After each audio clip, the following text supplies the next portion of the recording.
మీ business ఏదైనా మీ ఊర్లో promotion చేయాలంటే అది సుమన్ టీవీతోనే సాధ్యం. ఇప్పుడే సంప్రదించండి.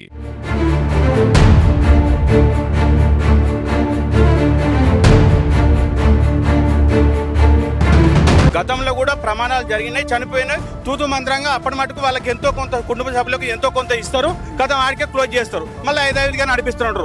ఒక 5గురిని అంబులెన్స్ లేవు, అదేది టాటా ఎస్ లా కింద కూర్చోబెట్టుకొని తీసుకొని పోయారు. అంబులెన్స్ లేవు. సార్ వాళ్ళది ఎవరిదో వెహికల్, ఇన్నోవా వెహికల్ ఆ చచ్చిపోయిన ఆయన వేసుకోవేరు. తర్వాత ఇంకో ఆటోల ఇద్దరిని తీసుకుపోయారు. తర్వాత బీర్లయ్య గారి అంబులెన్స్ లో ఇంకో ఇద్దరిని తీసుకెళ్లారు. యాదాద్రి భువనగిరి జిల్లా పెద్ద కందుకూరులో ప్రీమియర్ ఎక్స్ప్రెస్ లో భారీ ప్రమాదం జరిగింది, భారీ పేలుడు జరిగింది. ఈ ప్రమాదంలో పలువురు గాయపడ్డారు, ఒకరు మృతి చెందారు, ఒక పరిస్థితి విషమంగా ఉంది. మనం ప్రస్తుతం చూస్తున్నాం, స్థానిక ఎమ్మెల్యే కూడా విజిట్ చేస్తున్న పరిస్థితి అని చెప్పవచ్చు. ఇప్పుడే ఎమ్మెల్యే గారు వెళ్ళి విజిట్ చేస్తున్నారు. నిజంగా ఈ కంపెనీలో ప్రమాదం జరిగింది. ఈ కంపెనీకి సంబంధించి గతంలో కూడా చాలా ప్రమాదాలు జరిగాయి. మరి నిజంగా ఈ ఎక్స్ప్రెస్ సంబంధించి మరి ఏం జరుగుతుంది, అసలు గతంలో ఎంతో మంది ప్రమాదాలు చనిపోయినటువంటి విషయం చెప్పవచ్చు. ఈ రోజు కూడా మరి ప్రమాదం జరిగి ఒక వ్యక్తి చనిపోవడం జరిగింది. మరి నిజంగా ఈ సంఘటన చాలా బాధాకరం. ఎందుకంటే కడు బీదరికంలో పుట్టి ఇక్కడ పనిచేసేటువంటి వ్యక్తులు అంతా కూడా చుట్టుపక్కల నుంచి ఇక్కడ పనిచేసినటువంటి వ్యక్తులు అని చెప్పవచ్చు. మరి నిజంగా స్థానిక ఎమ్మెల్యే కూడా వచ్చి ఇక్కడ చూసేటువంటి పరిస్థితి. మరి ఎందుకు మరి ఇలాంటి సంఘటన జరుగుతున్నాయి, మరి భారీ శబ్దంతో ఈ సంఘటన జరిగిందని చెప్పవచ్చు. నిజంగా యాదగిరి గుట్ట వరకు కూడా శబ్దాలు వినిపించే పరిస్థితి అని చెప్పవచ్చు. మరి ఈ సంఘటనలో పలువురికి గాయాలని చెప్తున్నారు. ఎందుకంటే ఈ కంపెనీ లోపల ఉంటుంది. నిజంగా ఈ కంపెనీ లోపల ఏం జరుగుతుందో కూడా తెలియని పరిస్థితి అని చెప్పవచ్చు. మరి యాదాద్రి జిల్లా చాలా ఎక్స్ప్లోజివ్ కంపెనీలో కూడా మరి ఫెమా చట్టాన్ని ఉల్లంఘిస్తున్నారని చెప్పి చాలా మంది కూడా మన కంప్లైంట్ చేస్తున్న పరిస్థితి. మరి ఈ పరిస్థితుల్లో నిజంగా మరి ఏం జరుగుతుంది, అసలు ఇంత పెద్ద కంపెనీలో చూస్తున్నాం మనం, ఇక్కడ ఉన్నటువంటి వ్యక్తులు కూడా మనల్ని అడ్డుకున్నటువంటి పరిస్థితి అని చెప్పవచ్చు. ఎందుకంటే జరిగినటువంటి సంఘటన జరుగుతున్నప్పుడు ఎలాంటి ప్రోడక్ట్ తయారవుతుంది అనేది కూడా చూడాల్సినటువంటి బాధ్యత వీరిపైన ఉంటుంది. భారీ పేలుడు సంబంధించి పదార్థాలు తయారవుతున్నాయి, వాటికి సంబంధించి ఏమేమి బయటికి వస్తున్నాయి, ఏమేమి తయారవుతుంది కూడా తెలియనటువంటి పరిస్థితులు ఉందని చెప్పవచ్చు. నిజంగా మరి ఈ ప్రమాదంలో చనిపోయిన వ్యక్తికి మరి నిజంగా మరి ఏం విలువ ఇస్తారని కూడా ఇంతవరకు చెప్పలేనటువంటి పరిస్థితి అని చెప్పవచ్చు. చాలా మంది గాయాలైనాయి, మరి ఎంతమంది అని కూడా చెప్పలేనటువంటి పరిస్థితి అని చెప్పవచ్చు. ఎందుకంటే గేట్ నుంచి దరిదాపు ఒక 3-4 కిలోమీటర్ లోపల ఉంటుంది అంతా కూడా. మరి అందులో ఏమి తయారవుతుంది, ఏ ప్రోడక్ట్ తయారవుతుంది కూడా తెలియని పరిస్థితులు ఉండొచ్చు. మొత్తాన్ని కూడా ఫెమా చట్టానికి ఉల్లంఘన చేస్తూ జరుగుతున్న సమయం ఫైర్ ఇంజిన్ మనం చూస్తున్నాం ఉదయం నుంచి ఉన్నటువంటి పరిస్థితి అని చెప్పవచ్చు. మరి నిజంగా ఈ సంఘటన మాత్రం, ఈ కంపెనీలో జరిగినటువంటి సంఘటన మాత్రం నిజంగా తీవ్ర ఆవేదన గురి చేసి చెప్పవచ్చు. ఎందుకంటే చాలా మంది బాధితులు ఉన్నారు, చాలా మంది కూడా ఇక్కడ భయపడినటువంటి పరిస్థితి, ఎవరెవరికి ఏమైందని చెప్పేటువంటి పరిస్థితిలో ఉన్నటువంటి పరిస్థితి చెప్పవచ్చు.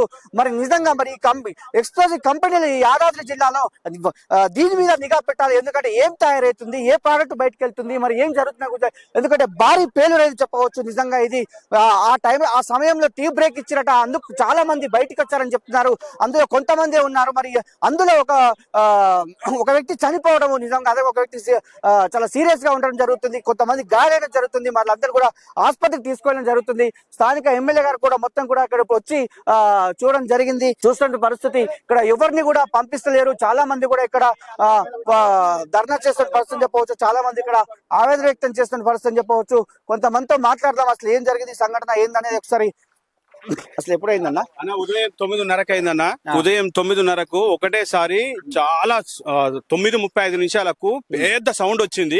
అసలు మామూలుగా అప్పుడప్పుడు టెస్టింగ్ చేస్తుంటారు వీరు, అలానే మేము అనుకున్నాము. కానీ ఎమ్మటెమ్మటే 3 సార్లు సౌండ్ వచ్చేసరికి మా ఇంట్లో గిన్నెలు కూడా కింద పడ్డాయి. ఇట్లా అంత సౌండ్ వచ్చింది. అయితే మా వాళ్ళు కూడా ఇళ్ళనే పనిచేస్తారు.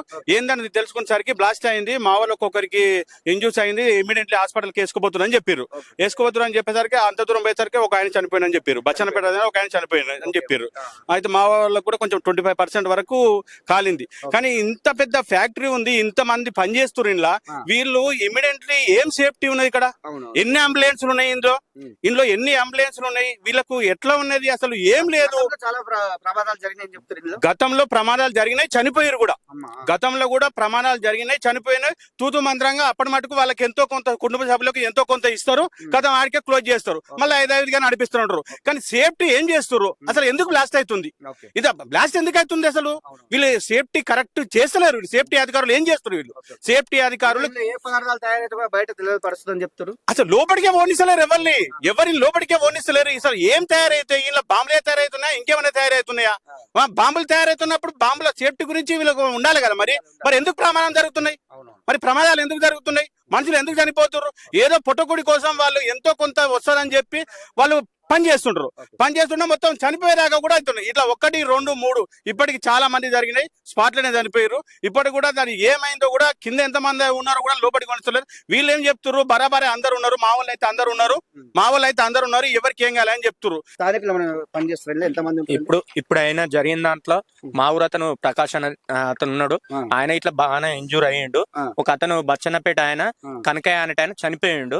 ఒక 5గురిని అంబులెన్స్ లేవు, అదేది టాటా ఎస్ లా కింద కూర్చోబెట్టుకొని తీసుకొని పోయారు. అంబులెన్స్ లేవు. సార్ వాళ్ళ వెహికల్ ఇన్నోవా వెహికల్ ఆ చచ్చిపోయిన ఆయన వేసుకోయారు. తర్వాత ఇంకో ఆటోల ఇద్దరిని తీసుకుపోయారు. తర్వాత బీర్లయ్య గారి అంబులెన్స్ లో ఇంకో ఇద్దరిని తీసుకెళ్లారు. వీళ్ళకి అసలు అంబులెన్స్ లేవు, వీళ్ళ సేఫ్టీ ఇట్లా లేదు. ఇన్ని ప్రమాదాలు జరిగినా మరి వీళ్ళు ఎందుకు ఇట్లా చేస్తారు ఇక్కడ?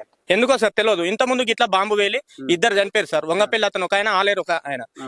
మళ్ళీ తర్వాత ఒకటి అయింది, అప్పుడు పెద్దకందుకూరు అతను చనిపోయాడు. కానీ ఇది ఏం జరుగుతుంది, ఏమైతుందో తెలియదు సార్. పెద్దకందుకూరు ప్రీమియం ఎక్స్ప్లోర్ కంపెనీలో ఈ యొక్క బాంబు దాడి చాలా విచారం తెలుపుతున్నాము. దీని మీద రాష్ట్ర ప్రభుత్వం చాలా సీరియస్ గా తీసుకోవాలి. ఇంకోసారి కూడా ఇలాంటి పునరావృతం కాకుండా వాళ్ళు జాగ్రత్త తీసుకోవాలి. ఇంత పెద్ద ఎక్స్ప్లోజివ్ కంపెనీ అని పేరే ఉంది, కానీ ఇక్కడ కనీసం అంబులెన్స్ లేకపోవడము, ఇట్లా కార్మికులకు ఏదో భరోసా లేకపోవడం కూడా చాలా విచారకరం. ఇప్పుడే మా నియోజకవర్గ శాసనసభ్యులు ప్రభుత్వ విప్ బీర్ల ఐలన్న గారు ఇప్పుడే అక్కడ రివ్యూ చేయడానికి వెళ్ళారు. ఆయన వచ్చి నాకు అన్ని తెలుస్తుంది. దీని మీద ఎవరిని కూడా వదిలిపెట్టాడు ఆయన. దీని మీద రివ్యూ చేసి ఇంకోసారి పునరావృతం కాకుండా పలు జాగ్రత్తలు చేస్తూ కార్మికులకు ఎలాంటి ఇబ్బంది లేకుండా మా ఎమ్మెల్యే గారికి దృష్టికి తీసుకుపోయి ఆయన సాల్వ్ చేస్తారని మేము భావిస్తున్నాం. మేము యాదగిరిగుట్ట వాసులము. యాదగిరిగుట్టలో కూడా ఇప్పుడు ఇక్కడ కందుకూరు గ్రామం యాదగిరిగుట్ట మండలం అయినా సరే యాదగిరిగుట్ట కూడా పెద్ద శబ్దం వచ్చింది, ఏందిరా బాబు అని మేము అనుకున్నాం. ఇక్కడ ప్రజలందరూ భయప్రాంతులకు గురయ్యారు. ఈ యాజమాన్యం సేఫ్టీ ప్రికాషన్ చేపట్టాలి. గతంలో కూడా ఇది పునరావృతమైంది. గతంలో ఒక 3 టైమ్స్ ఈ 2-3 సంవత్సరాలనే 3 సార్లు జరిగింది. ఇట్లా సామాన్యుని కార్మికులతోని ఇట్లా యాజమాన్యం మాట్లాడుకోవద్దు, సేఫ్టీ ప్రికాషన్ చేపట్టాలి. అందరికీ ఉపాధి కల్పించాలని కోరికున్నా కానీ సేఫ్టీ ఉండాలని మేము స్థానికంగా డిమాండ్ చేస్తున్నాం. మా తల్లిదండ్రులు కూడా ఇందులోనే చేస్తారు. కాకపోతే ఇవాళ అంటే ఇక్కడ ఉన్నటువంటి కార్మికుల వారి కుటుంబీకులు కూడా ఇంటి దగ్గర ఉండి కూడా వాళ్ళ తల్లిదండ్రులకు ఏ విధంగా ఉందనేసి కూడా ప్రాణాలు అరిచేతులు పెట్టుకొని బిక్కుబిక్కుమంటూ జీవిస్తున్నటువంటి వైనం. ఇక్కడ ఇవాళ జరిగినటువంటి సంఘటన ఇక్కడ ఊరికి ఆనుకొని ఉన్నది.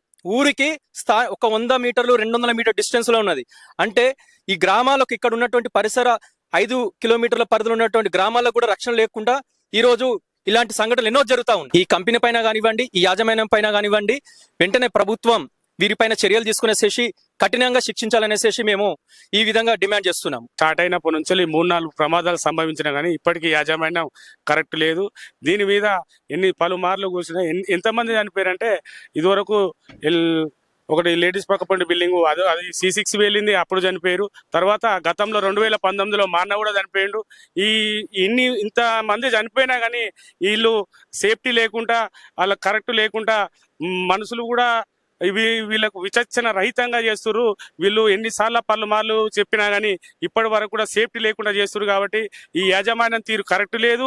దీన్ని ఎక్కడ లేని ఈ ప్రోడక్ట్ ఇక్కడ చేస్తున్నప్పుడు దీనికి ఖచ్చితంగా సేఫ్టీ ఉండాలి.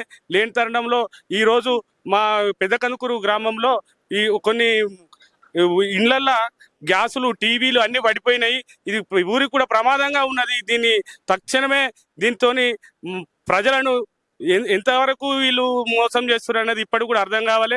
ఇప్పటికి కూడా యాజమాన్యం తెలుసుకోవాల్సిన అవసరం ఉన్నది. ఈ ప్రాణాలతో చెలగాట మాడవద్దు. ఈ గ్రామ ప్రజలకు కూడా చాలా ఇబ్బంది ఉన్నది. గ్రామ ప్రజలు కూడా బతకడానికి కూడా వీలు లేకుంటున్నది. కాబట్టి దీనికి ఏదైనా కానీ మీరు మంచితనంగా ఈ కంపెనీ యొక్క సేఫ్టీని పరిశీలించి చేయాలని ఈ యొక్క మీ ప్రెస్ల ద్వారా కోరుచున్నాను.